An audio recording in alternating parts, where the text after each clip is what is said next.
ठीक है, देखो लास्ट क्लास में हम लोग हेक्सागोनल क्लोज पैकिंग डिस्कस कर रहे थे। ठीक है, हम तुमको ये बताए थे कि हेक्सागोनल क्लोज पैकिंग किस केसेस में आएगी, जब कभी भी लेयर 1 लेयर 2 सबको क्लियर हो गया होगा। लेक्चर 3 में ये पूरी चीज़ डिस्कस किए थे हम।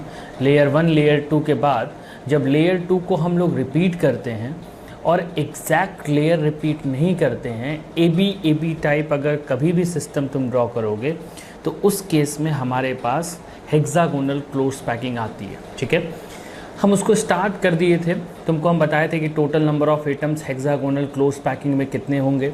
टोटल नंबर ऑफ़ एटम्स कितने आ रहे थे हेक्सागोनल क्लोज पैकिंग में? टोटल नंबर ऑफ़ एटम्स 6 आ रहे थे, 6 एटम आ रहे थे टोटल नंबर ऑफ़ एटम। और तुमको हम बताए थे कि हेक्सागोनल क्लोज पैकिंग का पैकिंग फ्रैक्शन निकालने की कोशिश कर रहे थे हम लोग। वहाँ पे एक सबसे इंपॉर्टेंट चीज़ थी कि वॉल्यूम कैसे निकालेंगे।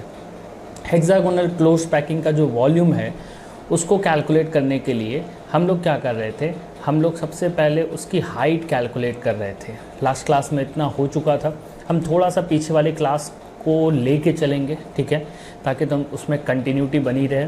एक और रिक्वेस्ट आई है सारे स्टूडेंट की तरफ से कि लेक्चर को छोटा किया जाए। ठीक है, देखो जब कभी भी डिस्कशन किसी टॉपिक का होगा, कल वाली क्लास इस वजह से लेंदी थी क्योंकि कुछ क्वेश्चंस उसमें हमको डिस्कस करने पड़ गए थे।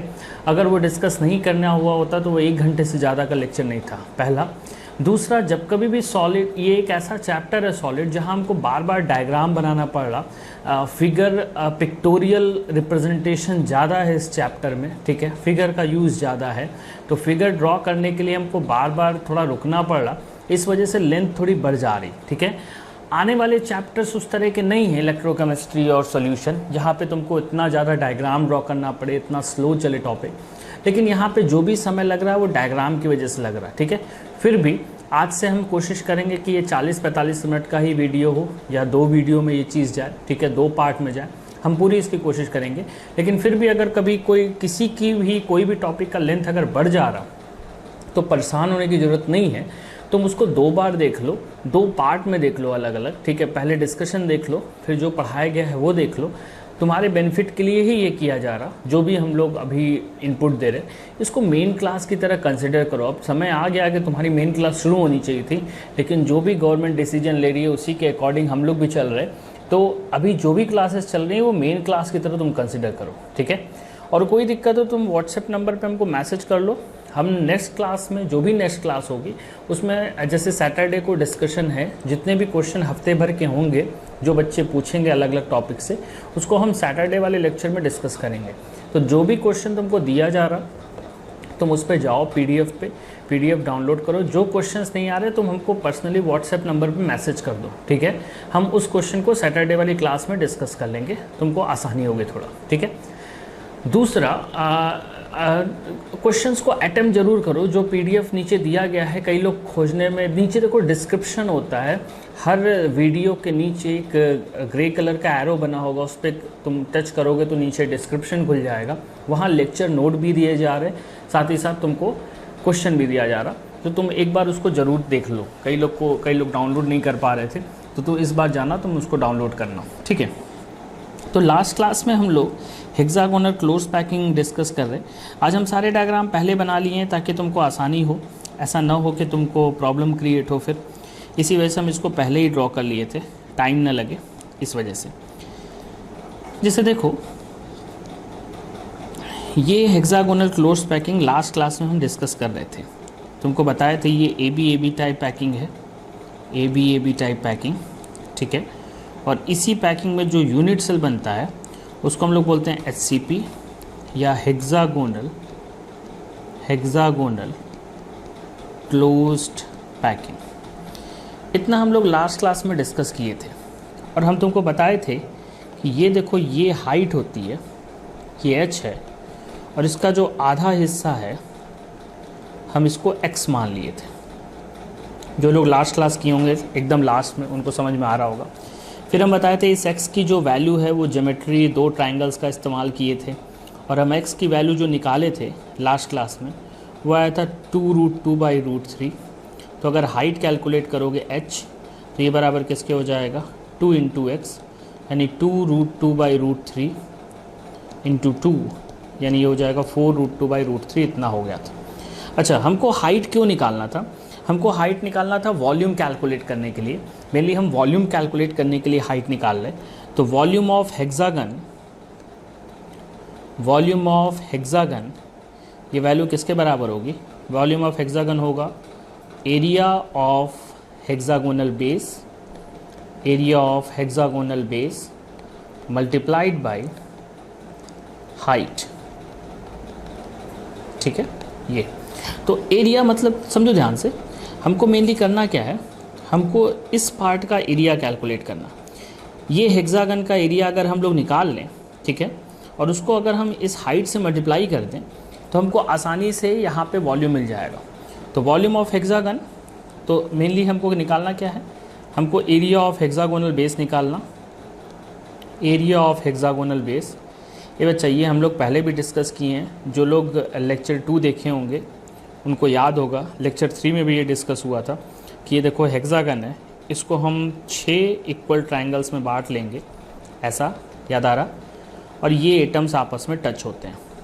ठीक, तो ये डिस्टेंस कितनी हो जाती थी, हम थोड़ा जूम कर रहे हैं, सबको याद आ रहा होगा इस तरह का। तो परफेक्ट फिगर नहीं बना, लेकिन एक बार पढ़ाया जा चुका है तो तुम समझ सकते हो। तो ये डिस्टेंस 2r होगी। अगर हम सबको जोड़ लें तो हमारे पास एरिया क्या आएगा, एरिया ऑफ हेक्सागोनल बेस, ये वैल्यू आ जाएगी 6 into area of equilateral triangle. ये पहले भी हम लोग कर चुके हैं, सबको याद आ रहा होगा लेयर 1 करते समय। तो 6 into area of equilateral triangle, area of equilateral triangle √3/4 into side square. ठीक है, ये सब पहले हो चुका है, लेकिन बस हम हल्का सा रिवाइज़ करा दे रहे ताकि तुमको याद आ जाए। और साइड की जगह हम लोग क्या रखेंगे, 2r का होल स्क्वायर। तो ये हो जाएगा 6√3/4 इंटू 4r स्क्वायर, 4 और 4 कैंसिल होगा, ये हो जाएगा तुम्हारा 6√3r स्क्वायर। तो बच्चा ये आ गया एरिया ऑफ हेक्सागोनल बेस। ठीक है, अच्छा अब हम आगे चलेंगे, वॉल्यूम हमको कैलकुलेट करना है।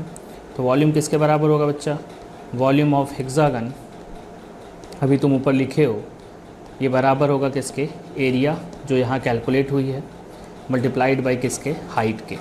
तो 6√3r स्क्वायर ये कैलकुलेट हुआ है मल्टीप्लाइड बाई हाइट। हाइट कितना देखो, हाइट तुम यहाँ देख सकते हो, हाइट हम लोग ये कैलकुलेट किए हैं 4√2/√3। तो ये कितना हो जाएगा बच्चा, ये हो जाएगा 4√2/√3। तो √3 कैंसिल हो गया, ये हो गया बच्चा 24√2, यहाँ भी r था, r3। तो ये वॉल्यूम ऑफ हेक्सागन आ गया। पैकिंग फ्रैक्शन हमको कैलकुलेट करना है। पैकिंग फ्रैक्शन किसके बराबर होगा, volume of unit cell, sorry volume of, सुना ध्यान से, volume of atoms, total atoms divided by volume of unit cell. ठीक है, तो इतना हम लोग को कैलकुलेट करना है। तो वॉल्यूम ऑफ एटम्स कितने होंगे, कितने एटम्स थे टोटल, 6 एटम्स थे। जो लोग लास्ट क्लास किए होंगे लेक्चर 3 उनको समझ में आ रहा होगा 6 एटम कहाँ से आ रहा। 6 एटम है, उनको मल्टीप्लाइड कर रहे हैं हम। हर एक एटम को स्फीयर मानते हैं और हर एटम का जो वॉल्यूम आएगा वो आएगा 4/3πr3। Volume of unit cell तुम कैलकुलेट कर चुके हो 24√2r3, r3 कैंसिल हो गया।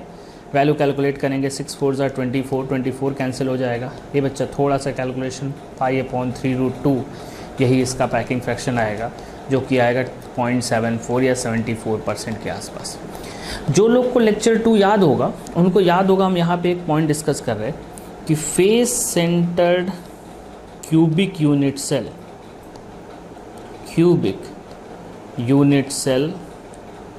also have 0.74 packing fraction. ये सबको याद होना चाहिए क्योंकि हम पहले डिस्कस कर चुके हैं कि फेस सेंटर्ड यूनिट सेल उसका भी पैकिंग फ्रैक्शन जो होता है वो कितना होता है, 0.74। तो तुमको ये समझ में आया कि हेक्सागोनल क्लोज पैकिंग, इसका पैकिंग फ्रैक्शन, ठीक है, पैकिंग फ्रैक्शन ये सेम है face centred cubic unit cell के पैकिंग फ्रैक्शन के। मतलब फेस सेंटर्ड और हेक्सागोनल दोनों इक्वली पैक्ड होते हैं, बराबर पैक्ड होते हैं, ना कि कोई ज़्यादा ना तो कोई कम। अच्छा थोड़ा सा अगर तुमको वहाँ का टर्म याद हो तो हम बोले थे कि FCC, इसी को हम लोग नाम, एक और नाम देते हैं क्यूबिक क्लोज्ड पैकिंग। याद आ रहा? हम बताए थे 3 तरह का क्यूब में पैकिंग हो सकता है, FCC, सिंपल प्रिमिटिव और बॉडी सेंटर्ड, और इन सब में सबसे अच्छा पैकिंग फ्रैक्शन किसका था? Face centred. 2 क्लास पहले ही है। वीडियो में एक फ़ायदा होता है, अगर कुछ भी तुम छूट रहा है या मिस कर रहा तो तुम जाके रिवाइज़ कर सकते हो। तुम देखना वहाँ पे फेस सेंटर्ड हम बताए थे, क्यूबिक क्लोज पैकिंग इसका एक और नाम होता है। तो HCP मतलब हेक्सागोनल क्लोज पैकिंग और FCC मतलब क्यूबिक क्लोज पैकिंग। तो क्यूबिक क्लोज पैकिंग और हेक्सागोनल क्लोज पैकिंग दोनों का पैकिंग फ्रैक्शन सेम होता है, दोनों इक्वली पैक्ड होते हैं। अच्छा, अब हम आगे आ रहे हैं तीसरी टाइप की पैकिंग पे, ABC टाइप पैकिंग। ये बच्चा जिनको भी याद होगा, ठीक है, जिनको ये क्लास याद होगी, ABC पैकिंग हम स्टार्ट कैसे किए थे? हम लेयर पहले बनाए थे, फिर लेयर के ऊपर कई सारी लेयर रखे थे और पूरा सॉलिड बनाए थे। ज़रा देखो, हम इस डायग्राम को ले रहे हैं, हम पहले से डायग्राम बना लिए हैं ताकि तुमको इतना टाइम न लगे इस क्लास में, ठीक है। हालांकि मेहनत का काम है और मेहनत हमको एकदम पसंद है, ठीक है। जैसे इसमें देखो ध्यान से, इस पूरे डायग्राम में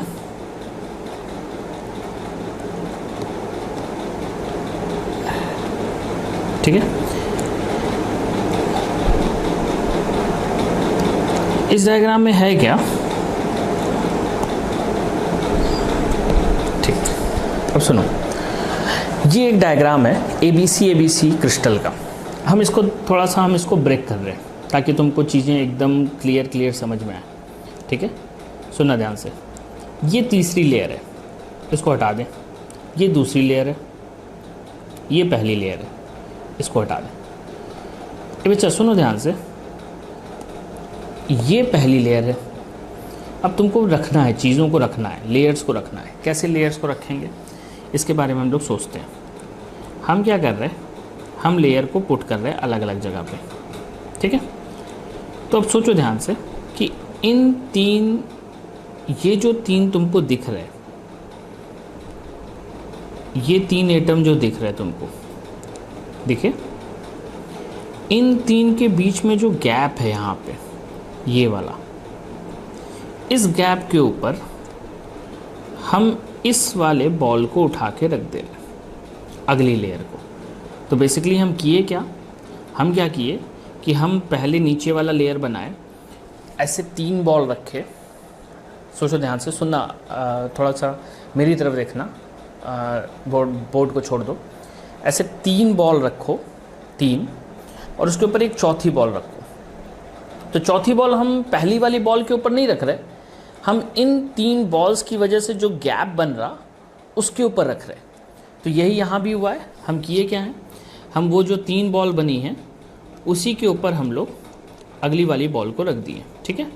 अब देखो, ये ऐसे इसके ऊपर आ गया। तो अब तुमको ये समझ में आ गया कि ये वाला लेयर, पहला वाला लेयर, ये कौन सा लेयर होगा? ये लेयर 1 है, लेयर 1, ठीक है। और ये जो दूसरी लेयर है ये है लेयर 2,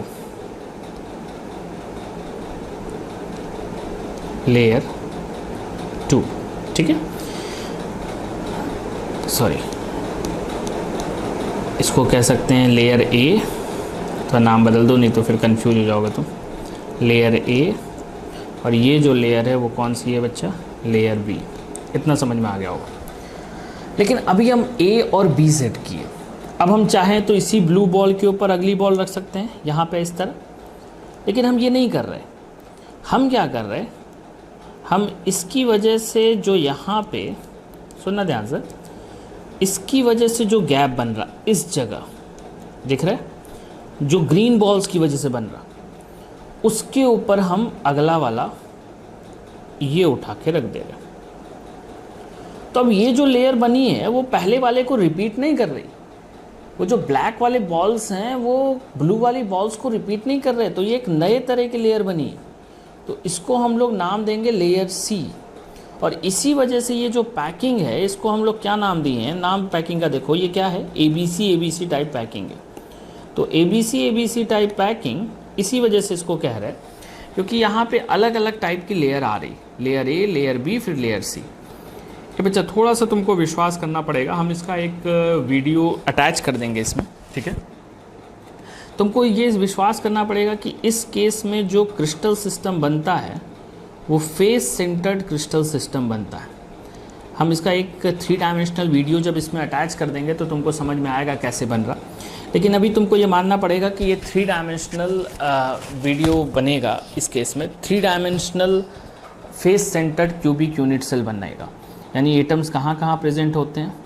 एटम्स प्रेजेंट होते हैं कॉर्नर्स पे, ठीक है। जो यूनिट सेल यहाँ बनेगा, एटम्स प्रेजेंट होंगे कॉर्नर्स पे, और एटम्स कहाँ प्रेजेंट होंगे? फेसेस पे, ठीक है। ऐसा यानी in case of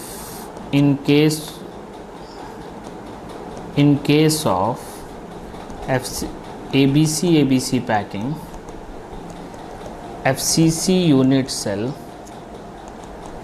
is formed. तो हमको ये पूरा पैकिंग समझ में आ गया। हम एक बार में थोड़ा से मैं इसको पूरा समराइज़ कर रहे ताकि तुमको सब कुछ क्लियर हो जाए एकदम।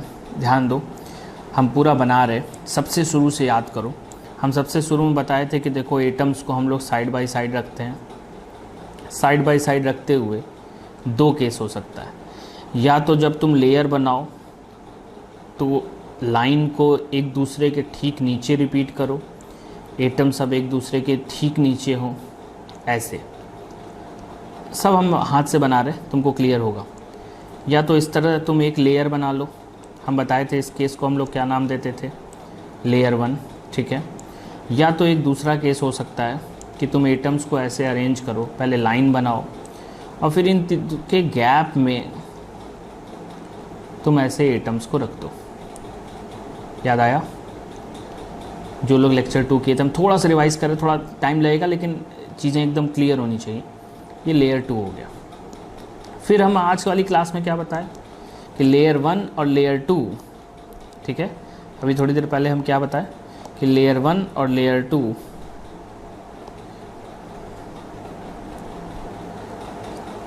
इन दोनों केस में 2 केस और आ सकते हैं। कौन कौन से? सुनना ध्यान से। लेयर 1 और लेयर 2 में 2 केस और आ सकते हैं। अगर लेयर 1 है तो 2 केस हो सकता। अगर तुमको सॉलिड बनाना है तो लेयर को रिपीट करना पड़ेगा। सबको याद हो, पहले हम लाइन बनवाए थे, फिर हम लेयर बनवाए थे, फिर लेयर को बार बार रिपीट कराए थे, तो हमको क्या बना था? सॉलिड। तो लेयर 1 को रिपीट करते समय क्या होगा? अगर तुम ऐसे सॉलिड बना रहे, पहले तो तुम पहली लेयर बनाओगे, ये पहली लेयर है, ऐसा सही है, पहली लेयर है, ठीक।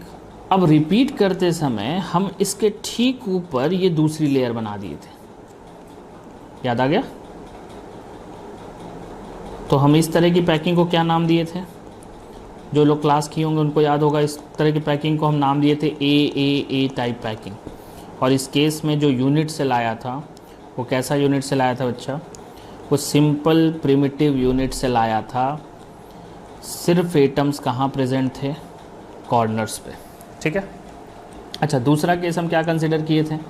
हम कहे थे मान लेते हैं कि ऐसे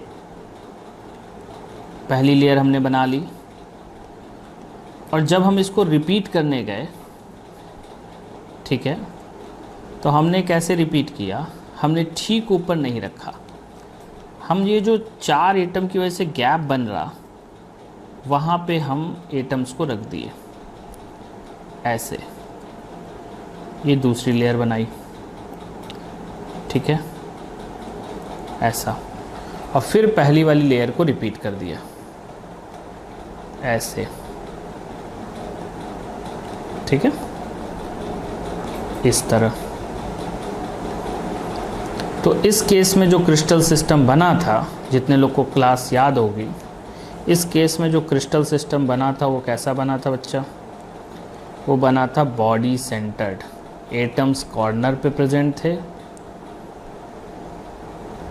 ठीक है, और एकदम बीचों बीच एक एटम बॉडी पे प्रेजेंट था। इसको हम लोग बोले थे बॉडी सेंटर्ड पैकिंग। ये बॉडी सेंटर्ड था, ठीक है। हम चारों यहीं बना दे रहे, एकदम क्लियर हो जाए। लेयर 2 के केस में लेकिन 2 केस आया था, कौन कौन सा?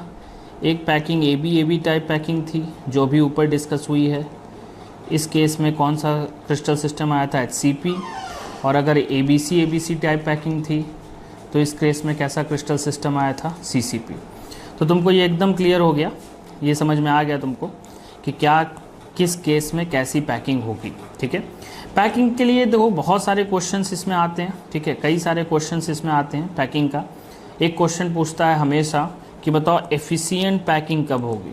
तो लास्ट वाला क्लास जिसको याद होगा, हम बताए थे कि अगर कभी भी लेयर रिपीट कर गई तो कभी भी उस केस में एफिशिएंट पैकिंग नहीं होती। तो कहीं भी अगर ऐसा आया BA, हम ये डिस्कस भी किए हैं, तो ये नॉन एफिशिएंट पैकिंग होती है। नॉन एफिशिएंट इस वजह से क्योंकि यहाँ पे लेयर रिपीट कर रही। आज वाली क्लास जो हमको डिस्कस करनी है वो मेनली डिस्कस करना है वॉइड्स के बारे में। तो आज वाली क्लास मैक्सिमम वॉइड्स के बारे में होगी। ठीक है, फिर कल वाली क्लास में हम इसके आगे भी डिस्कस करेंगे। तो आज वाली क्लास हम लोग डिस्कस कर रहे हैं किसके बारे में? वॉइड्स के बारे में। जिन लोग को पहला क्लास याद होगा उनको पता होगा वॉइड्स क्या होते हैं। वॉइड्स होते हैं empty space present inside unit cell. हम पहले क्लास से ये चिल्ला रहे कि कभी भी यूनिट सेल पूरा भरा हुआ नहीं होता, हमेशा यूनिट सेल में कुछ स्पेस खाली रहती है। तो जो स्पेस खाली रहती है यूनिट सेल में उसी को हम लोग वॉइड बोलते हैं। अच्छा, वॉइड जानने के लिए तुमको इस पैकिंग पे आना पड़ेगा। ठीक है, ये जो डायग्राम हम यहाँ बनाए थे ये ऐसा, ठीक, डायग्राम पहले ही बना लिए थे ताकि इतना टाइम ना लगे, नहीं तो अगर डायग्राम नहीं बनाया होते तो ज़्यादा टाइम लगता। ठीक है, देखो ध्यान से,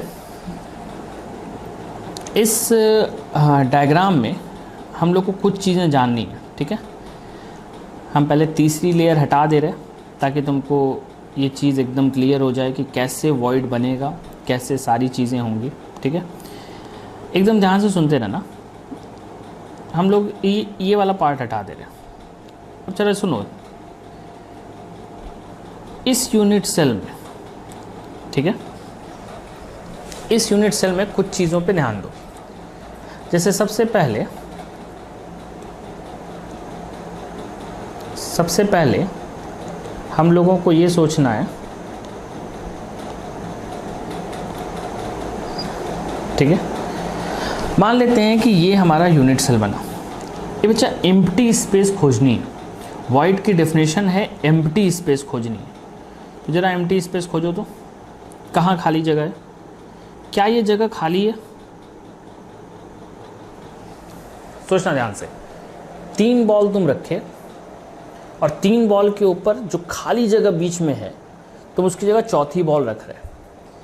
मेरे सवाल का जवाब दो, क्या वो चौथी बॉल उस स्पेस को पूरी तरह ऑक्युपाई कर लेगी जो उन 3 बॉल्स की वजह से बन रहा?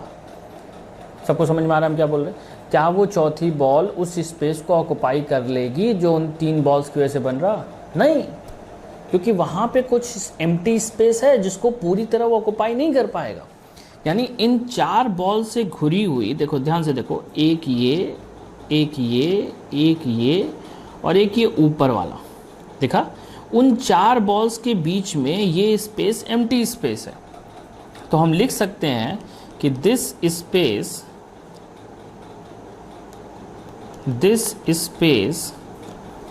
Is surrounded by 4 atoms. और जो भी स्पेस 4 एटम से सराउंडेड होती है उसको हम लोग नाम देते हैं टेट्राहेड्रल वॉइड। टेट्राहेड्रल वॉइड, ठीक है, ये हो गया टेट्राहेड्रल वॉइड। कोई दिक्कत यहाँ पे? अच्छा, अब इधर आओ, इस पे आ जाओ, इधर वाले पार्ट पे, यहाँ पे आओ, इसके बारे में सोचो। ये कितने से सराउंडेड होगा? 3 नीचे बॉल्स होंगी जो ब्लू वाली दिख रही, देखिए 3 नीचे और बच्चा 3 ऊपर।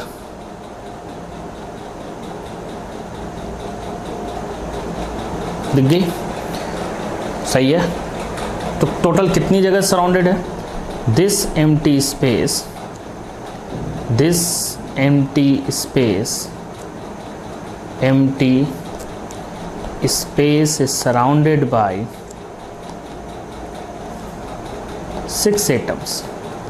तो जो भी स्पेस 6 एटम से सराउंडेड रहती है उसको हम लोग नाम देते हैं ऑक्टाहेड्रल वॉइड। ऑक्टाहेड्रल वॉइड, ठीक है। तो सबको क्लियर हो गया क्या होगा टेट्राहेड्रल, क्या होगा ऑक्टाहेड्रल। अगर कोई खाली स्पेस 4 एटम से सराउंडेड है तो उसको हम लोग क्या बोलेंगे टेट्राहेड्रल। अगर कोई स्पेस 6 एटम से सराउंडेड है तो उसको क्या बोलेंगे ऑक्टाहेड्रल। तो हमको मेनली वॉइड्स किस में देखना है, सिर्फ और सिर्फ सीसीपी लैटिस में देखना है। वॉइड हमको सिर्फ सीसीपी लैटिस में देखना है। तो तुमको ये एकदम समझ में आना चाहिए कि सीसीपी लैटिस के केस में 2 ही तरह का वॉइड मिलेगा, टेट्राहेड्रल और ऑक्टाहेड्रल। एचसीपी लैटिस में भी हम वॉइड तुमको बता देंगे, ठीक है, लेकिन ज़्यादा इंपॉर्टेंट हमारे लिए सीसीपी लैटिस। तो हमको ये समझ में आ गया 2 तरह का वॉइड है, टेट्राहेड्रल, ऑक्टाहेड्रल। ऑक्टाहेड्रल वॉइड वो जो 6 एटम से सराउंडेड होगा, टेट्राहेड्रल वॉइड वो जो 4 एटम से सराउंडेड होगा। लेकिन अब सवाल ये आता है कि आप तो पढ़ा दिए कि हमको इस तरह के सॉलिड में होगा, लेकिन यूनिट सेल में कहाँ लोकेशन प्रेजेंट होगी, कहाँ होगा, कहाँ किस जगह पे वॉइड्स होंगे, ये बताने के लिए हमको यूनिट सेल का पूरा डायग्राम बनाना पड़ेगा। तो हम इसको बना के पहले से रखे हुए थे, ठीक है, इसीलिए कि हमको ज़रूरत पड़ेगी उसकी।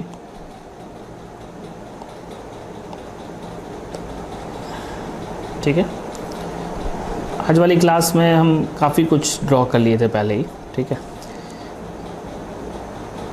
समझो ध्यान से, ये है यूनिट सेल, क्रिस्टल सिस्टम का ये यूनिट सेल है, ठीक है। अब तुमसे कोई ये बोला कि तुमको इस केस में हमने सीसीपी लैटिस बना ली और तुमसे बोला कि बताओ ऑक्टाहेड्रल वॉइड होगा कहाँ, ठीक है। ये बच्चा देखो, ऑक्टाहेड्रल वॉइड कहाँ होगा ये ज़्यादा इम्पॉर्टेंट नहीं है। इम्पॉर्टेंट ये है कि पहले हम किस में देख रहे हैं, हम लोग देख रहे हैं कि voids in CCP unit cell, हम यही देख रहे हैं, ठीक।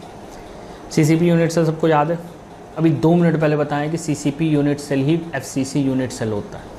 तो यानी हम लोग पहले फेस सेंटर्ड यूनिट सेल बना लें।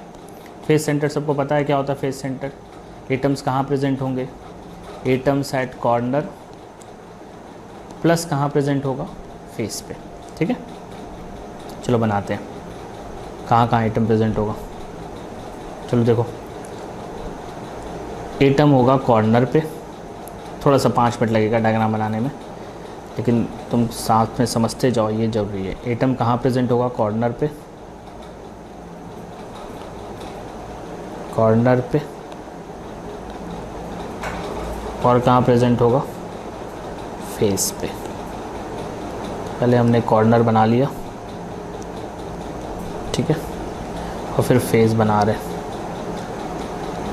ये फेस बना रहे,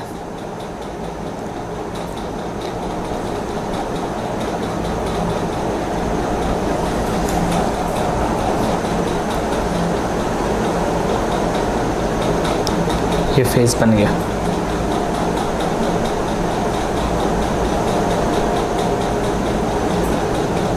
ये बन गया। तो एटम्स कहाँ कहाँ प्रेजेंट थे, corner as well as faces. तो ये हम लोग को एकदम क्लियर हो गया कि कहाँ कहाँ प्रेजेंट होगा। अब इस डायग्राम में देखो हमको खोजना क्या है। इस डायग्राम में हमको ये खोजना है कि तुम वो एम्प्टी स्पेस फाइंड करो इस यूनिट सेल के अंदर जो 6 जगह से सराउंडेड हो, ठीक। 2 मिनट डायग्राम सब लोग देख लो, सबको समझ में आ रहा। ये सीसीपी लैटिस है, सीसीपी का मतलब ही एफसीसी होता है। तुमको खोजना है वो जगह जहाँ पे 6 जगह से एटम सराउंडेड, ऐसी खाली जगह जहाँ 6 जगह से उसको एटम सराउंड किया हो। तो अगर हम थोड़ा ध्यान देंगे, ठीक है, इस जगह पे ध्यान देते हैं, सुनना ध्यान से, ये बताओ, ये एम्प्टी, ये क्या ये स्पेस खाली नहीं है? एटम तो है नहीं भाई, तो एटम तो है नहीं, इसका मतलब वो खाली होगी। क्या ये 6 जगह से सराउंडेड है? सुनो, एक इधर, एक इधर, एक इधर, एक इधर, एक ऐसे ऊपर, और एक ऐसे नीचे। तो ये तो 6 जगह से सराउंडेड है, ठीक है। तो 6 जगह से सराउंडेड है, इसका सीधा सा मतलब है कि ये एम्प्टी स्पेस ऑक्टाहेड्रल वॉइड होगी, क्योंकि हम लोग ऑक्टाहेड्रल वॉइड की पहले से डेफिनेशन पढ़ रहे हैं कि ऐसा कोई भी खाली जगह जो 6 जगह से सराउंडेड है उसी को हम लोग क्या बोलते हैं, ऑक्टाहेड्रल वॉइड बोलते हैं। तो ये भी ऑक्टाहेड्रल वॉइड होगा, ठीक है। अच्छा आगे समझो, ये वाली स्पेस देखो,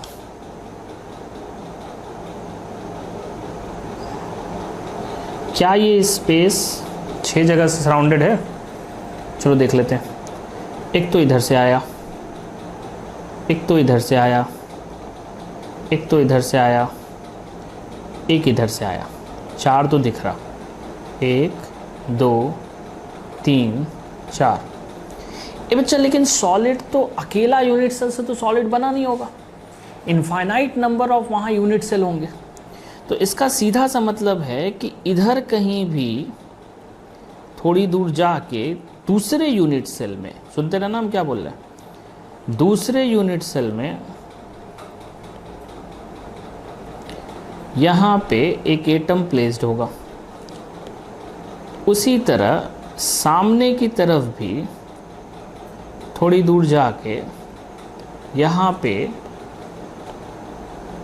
एक एटम प्लेस्ड होगा। सबको क्लियर हो रहा?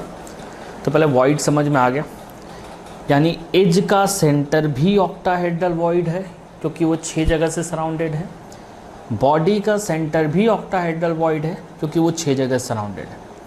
तो ए बच्चा, जहाँ जहाँ एज का सेंटर है तुम वहाँ हर जगह पे ऑक्टाहेड्रल वॉइड बना सकते हो।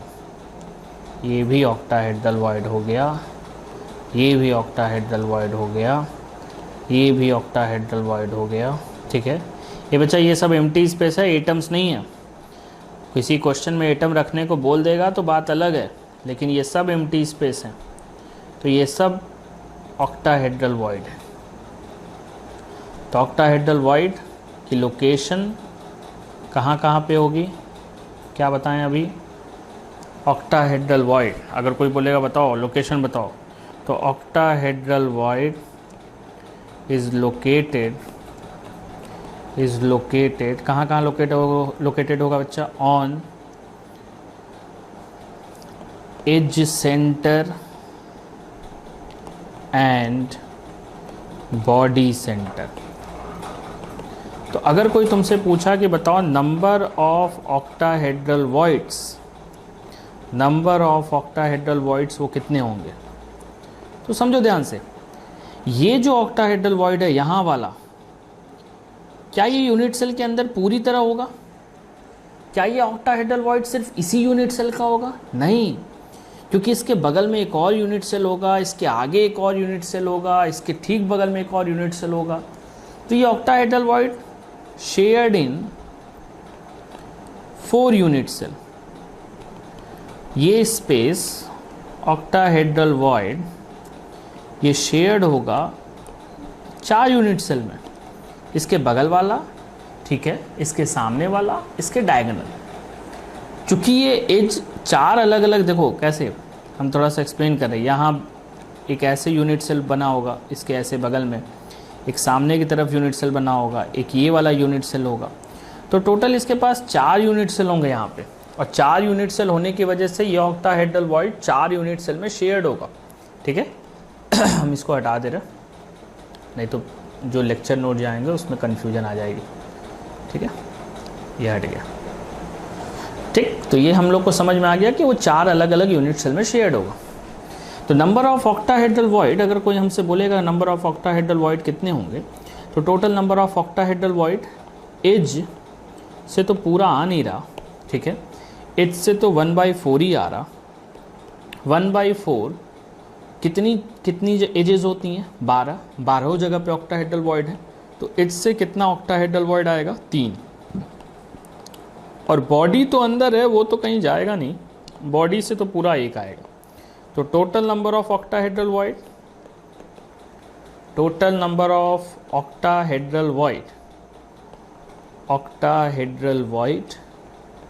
ये बच्चा कितना होगा? Total number of octahedral void हो गया कितना बच्चा? ये हो गया 4। अच्छा आगे चलो, ये तो हमको समझ में आ गया कि total number of octahedral void हो गया 4। ठीक, यहाँ तक हमको नहीं लगता किसी कोई तकलीफ़ होगी, कोई प्रॉब्लम यहाँ पे। चलो अब सेकंड वाले पे आते हैं, टेट्राहेड्रल वॉइड कितने होंगे। चलो टेट्राहेड्रल वॉइड भी देख लेते हैं, इतना देख लिए तो टेट्राहेड्रल वॉइड में क्या दिक्कत है। टेट्राहेड्रल वॉइड में इतने बड़े क्यूब में हमको नहीं समझ में आने वाला। हम क्या कर रहे हैं, हम एक क्यूब, सुना ध्यान से, ये वाला बाहर कर लें,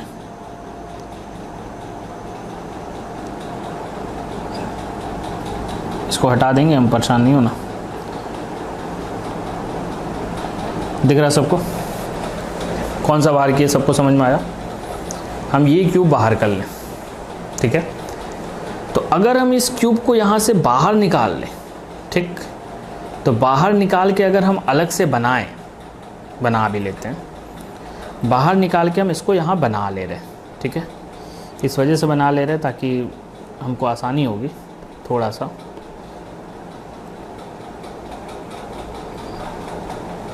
ठीक है, 2 मिनट लगेगा बनाने में, हम ड्रॉ नहीं किए थे इसको, ठीक है।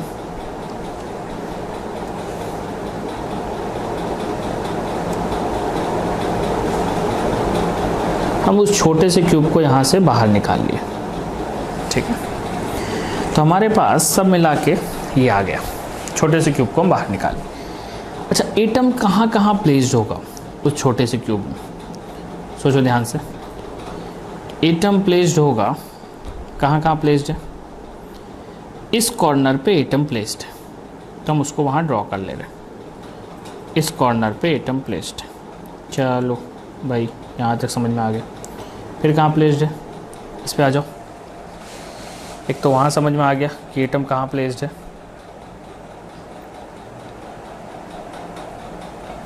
फिर हमको एटम प्लेस्ड मिला इसके डायगोनल वाले कॉर्नर पे, था ब्लर हो गया था बीच में, कोई दिक्कत नहीं। इसके ठीक डायगोनल वाले में, यहाँ एकदम अपोजिट, चलो उसको बना ले। यहाँ प्लेस्ड है, चल भाई फिर ऊपर जाते हैं।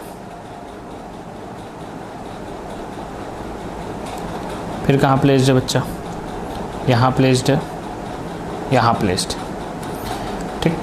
चलो बना लेते हैं। कहाँ प्लेस्ड आया, यहाँ प्लेस आया, यहाँ प्लेस आया। हाँ भाई, तो उस छोटे से क्यूब को हम बाहर निकाले और ये 4 जगह एटम प्लेस्ड है। तो बच्चा वो ब्लू वाला स्क्वायर मत काउंट करना, वो ब्लू वाला स्क्वायर असल में कौन है, वो तो है ऑक्टाहेड्रल वॉइड। वॉइड एटम नहीं होता, हमको सिर्फ एटम बनाना था। तो हम पहले क्या किए, हम कर लिए कि we separate small cube from unit cell. तो हम यूनिट सेल को 8 छोटे छोटे क्यूब में बांटे और कोई एक क्यूब बाहर निकाल लिए। तो इसका जो सेंटर है, दिख रहा बच्चा, क्या इसका सेंटर, ये सेंटर कितनी जगह सराउंडेड है, सोचो। ये सेंटर 4 जगह से सराउंडेड होगा, एक ये, यानी हर स्मॉल क्यूब का centre, small cube centre is surrounded by 4 atoms. तो छोटे से क्यूब का सेंटर 4 एटम से सराउंडेड है। तो यानी इस केस में हर छोटे क्यूब का सेंटर, ये बच्चा, वो 4 एटम से सराउंडेड होगा। तो यानी ये जो छोटा वाला क्यूब है इसका सेंटर, इसके ठीक पीछे एक और क्यूब होगा उसका सेंटर, इधर भी क्या होगा, एक क्यूब होगा उसका सेंटर, सामने एक क्यूब होगा उसका सेंटर, इधर भी सामने एक क्यूब होगा उसका सेंटर, इधर पीछे एक क्यूब होगा उसका सेंटर, यहाँ सामने एक क्यूब होगा उसका सेंटर, पीछे एक क्यूब होगा उसका सेंटर। तो हम जब इस यूनिट सेल को 8 छोटे क्यूब में बांटे थे तो 8 तरह के सेंटर आए, 8 सेंटर पे टेट्राहेड्रल वॉइड होगा। तो ये जो है ये क्या है, tetrahedral void. Tetrahedral void located at centre of small cube. तो हर स्मॉल क्यूब के सेंटर पे टेट्राहेड्रल वॉइड होगा। ठीक है, सबको क्लियर हो गया। तो नंबर ऑफ टेट्राहेड्रल वॉइड अगर कोई तुमसे पूछेगा कि बताओ नंबर ऑफ टेट्राहेड्रल वॉइड ये कितना होगा, तो नंबर ऑफ टेट्राहेड्रल वॉइड, क्या टेट्राहेड्रल वॉइड कहीं और शेयर्ड है? नहीं बच्चा, टेट्राहेड्रल वॉइड कहीं और शेयर्ड नहीं है। तो इसका सीधा सा मतलब है कि नंबर ऑफ टेट्राहेड्रल वॉइड कितना होगा, 4। तो हमको 4 नहीं, नंबर ऑफ टेट्राहेड्रल वॉइड कितना होगा,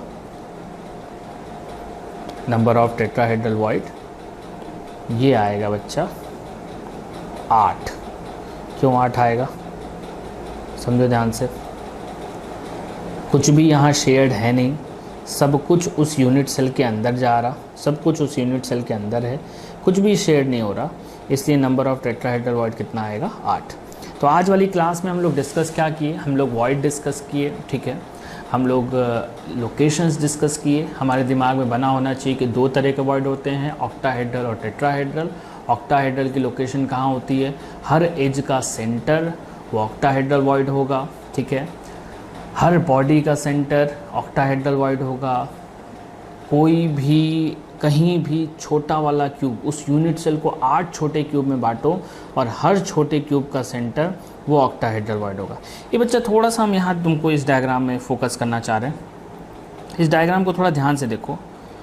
अगर तुम कभी भी एक यहाँ डायगोनल बनाओ, हम एक बॉडी डायगोनल बना लें, सुना ध्यान से। इस बॉडी डायगोनल में, ये बॉडी डायगोनल है,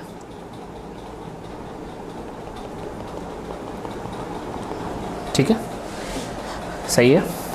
चलो बताओ, एक बॉडी डायगोनल पे, ये जो तुम बनाए हो बॉडी डायगोनल यहाँ से लेके यहाँ तक, ठीक, एक बॉडी डायगोनल पे कितने टेट्राहेड्रल और कितने ऑक्टाहेड्रल आ रहे हैं। तुम साफ साफ इसको देख सकते हो कि एक बॉडी डायगोनल पे एक क्या है बच्चा, ऑक्टाहेड्रल जो ब्लू वाला है एकदम बीचों बीच में, और 2 टेट्राहेड्रल है जो साइड में है। तो एक बॉडी डायगोनल पे तुम लिख सकते हो, एक बॉडी डायगोनल पे इन वन बॉडी डायगोनल